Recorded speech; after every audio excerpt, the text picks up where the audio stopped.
साथियों नमस्कार। मध्य प्रदेश छत्तीसगढ़ के अनियमित संविदा, आउटसोर्स और अंशकालीन स्कूल सफाई कर्मचारियों को लेकर इस वक्त की कई महत्वपूर्ण जानकारियां मिल रही हैं। सभी जानकारियों को आपको बारी बारी से इस वीडियो के माध्यम से बताऊंगा। जानकारी बताने से पहले आपसे निवेदन है कि पहली बार चैनल पर आए हैं तो चैनल को सब्सक्राइब जरूर करें।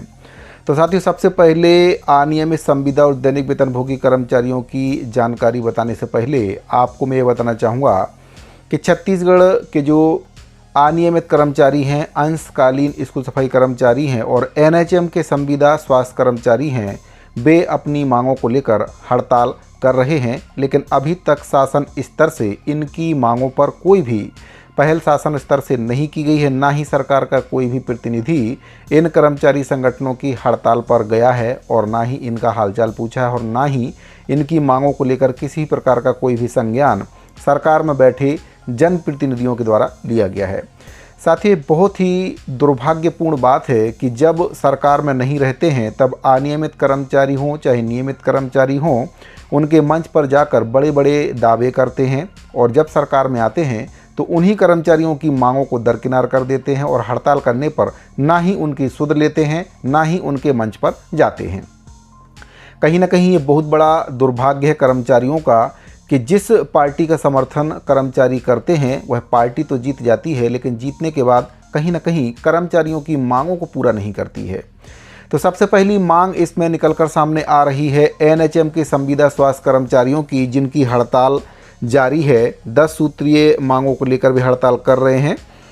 एक पत्र जारी हुआ है, डॉक्टर रमन सिंह जी के द्वारा ये पत्र जारी किया गया है। श्री श्याम बिहारी जायसवाल जी, जो कि वर्तमान में स्वास्थ्य मंत्री भी हैं छत्तीसगढ़ शासन में, इनके लिए पत्र प्रेषित किया गया है। विषय है एनएचएम कर्मचारी संघ का ज्ञापन।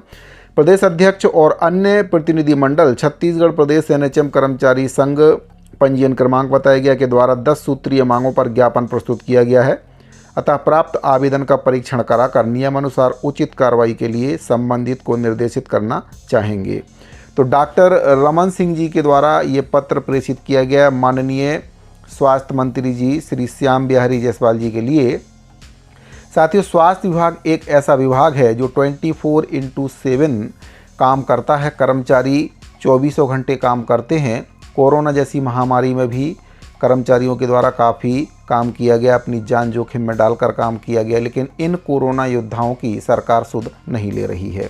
कांग्रेस सरकार के समय से चली आ रही जो मांग है, नियमितीकरण, स्थायीकरण, ग्रेड पे का निर्धारण, 27% की वेतन वृद्धि, सामाजिक सुरक्षा, पेंशन, ये सभी मांगें एनएचएम के संविदा स्वास्थ्य कर्मचारी शासन से कर रहे हैं। ज्ञापन दे देकर कर्मचारी थक चुके हैं, लेकिन सरकार कर्मचारियों की मांगों को पूरा करने में असमर्थ रही।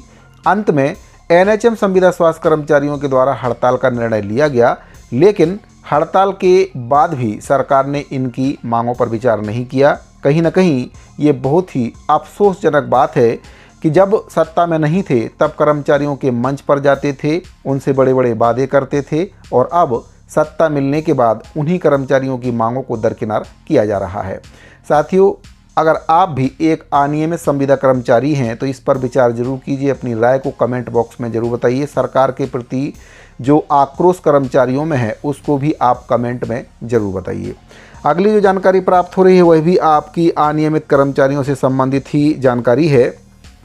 जानकारी मध्य प्रदेश से निकलकर सामने आ रही, जहां पर अतिथि शिक्षक संघ मध्य प्रदेश के द्वारा एक ज्ञापन माननीय शिक्षा मंत्री महोदय जी के नाम से प्रेषित किया गया है और कुल 5 सूत्रीय मांगों को लेकर ये ज्ञापन अतिथि शिक्षक संघ मध्य प्रदेश के द्वारा जारी किया गया। पहली मांग इसमें है, कार्य अनुभव के आधार पर प्रदेश के अतिथि शिक्षकों की सेवानिवृत्ति की आयु तक 12 माह का सेवाकाल और वेतन देकर उनका भविष्य सुरक्षित किया जाए।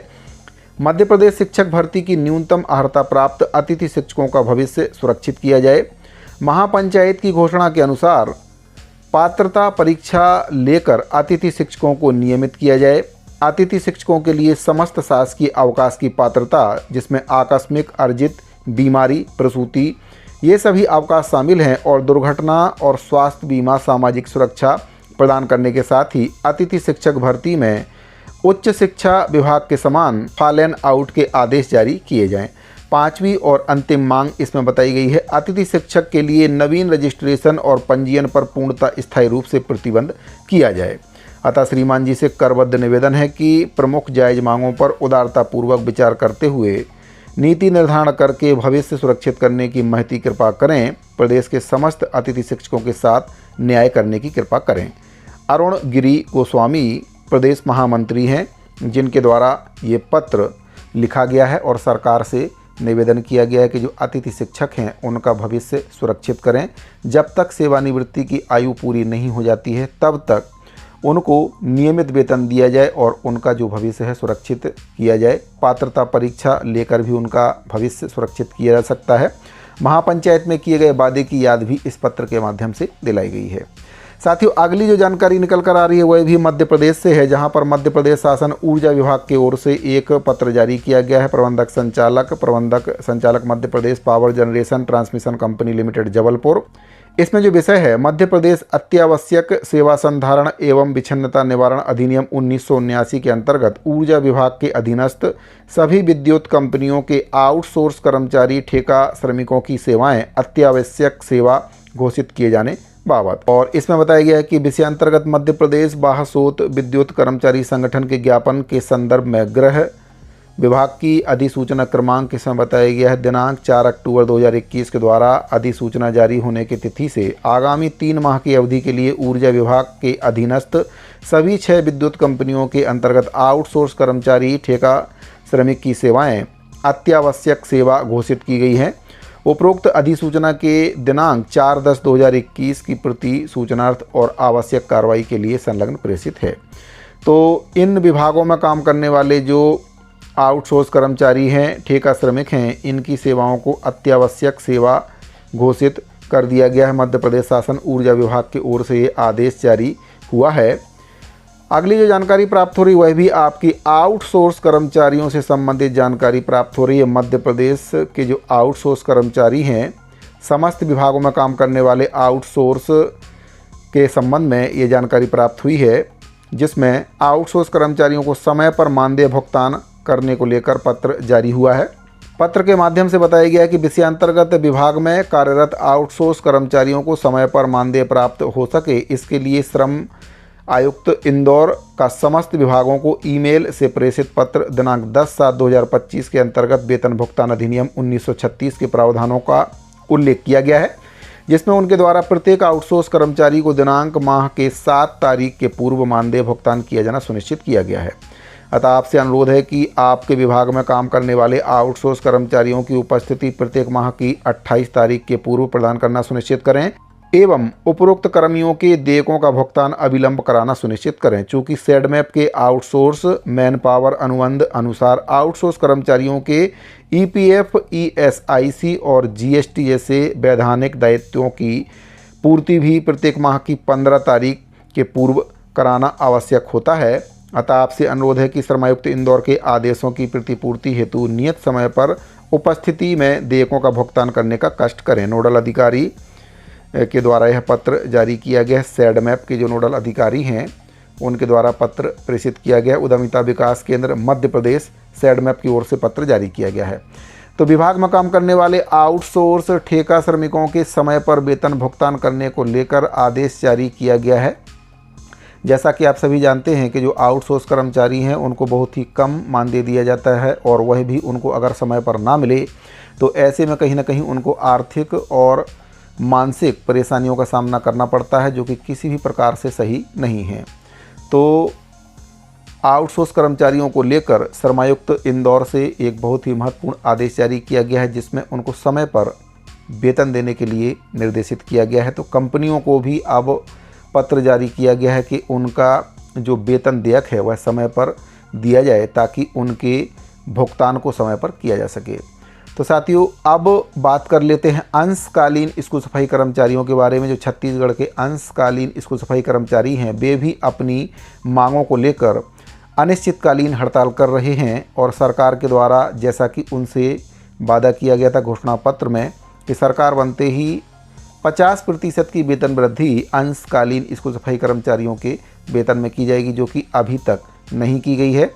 और बहुत ही दुख के साथ कहना पड़ रहा है कि स्कूलों में साफ सफाई का काम पूरी तरह से ठप हो चुका है, जिसकी पूरी जिम्मेदारी शासन और प्रशासन की है क्योंकि शासन से कई बार पत्राचार किया गया, उनको उनके वादे की याद दिलाई गई, लेकिन उसके बावजूद भी सरकार के द्वारा आज दिनांक तक अंशकालीन स्कूल सफाई कर्मचारियों की मांग को पूरा नहीं किया गया है। प्रमुख मांगों की अगर बात करें तो अंशकालीन से पूर्णकालीन करने की मांग की जा रही है, भृत्य के पद में समायोजन करने की मांग उनके द्वारा की जा रही है और 50% वेतन वृद्धि की मांग उनके द्वारा की जा रही है, जो अभी तक शासन स्तर से लंबित है। साथियों, अंशकालीन स्कूल सफाई कर्मचारियों को लेकर भी एक पत्र प्रेषित किया गया, जिसमें अंशकालीन स्कूल सफाई कर्मचारियों की जो जानकारी है वह मांगी गई है। कार्यालय विकासखंड शिक्षा अधिकारी जिला उत्तर बस्तर कांकेर से ये पत्र जारी किया गया है, जिसमें सर्व संकुल समन्वयक, सर्व प्रधान पाठक, प्राथमिक शाला, माध्यमिक शाला, विकासखंड अंतागढ़, जिला उत्तर बस्तर कांकेर से पत्र प्रेषित किया गया है। इसमें जो विषय है प्राथमिक माध्यमिक शालाओं में काम करने वाले अंशकालिक स्वेच्छक की जानकारी के संबंध में, तो जानकारी इसमें चाही गई है। विकासखंड के अंतर्गत प्राथमिक और माध्यमिक शालाओं में काम करने वाले अंशकालिक स्वेच्छक की जानकारी अद्यतन किया जाना है, ताकि विभागीय जानकारी बनाते समय समस्त प्रविष्टियां त्रुटि रहित रहें। अतः निर्देशित किया जाता है कि आपके विद्यालय में काम करने वाले अंशकालिक स्वेच्छक की संकुलवार जानकारी निर्धारित प्रपत्र तैयार करके दिनांक 24/7/2025 तक अनिवार्य रूप से आवक जावक शाखा में जमा कराने का कष्ट करें।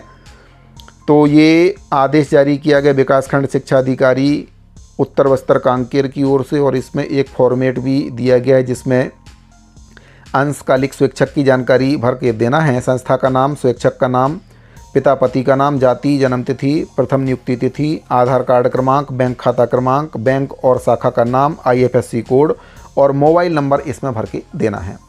तो साथियों, मध्य प्रदेश और छत्तीसगढ़ के अनियमित संविदा अंशकालीन आउटसोर्स कर्मचारियों को लेकर ये बहुत ही महत्वपूर्ण जानकारियाँ मिल रही थी। उम्मीद करता हूँ कि दी गई जानकारी आपको पसंद आई होगी। साथियों, अगर आप पहली बार चैनल पर आए हैं तो आपसे निवेदन है कि चैनल को सब्सक्राइब जरूर कर लें, ताकि इसी प्रकार की महत्वपूर्ण जानकारियाँ आपको इस चैनल के माध्यम से लगातार मिलती रहें।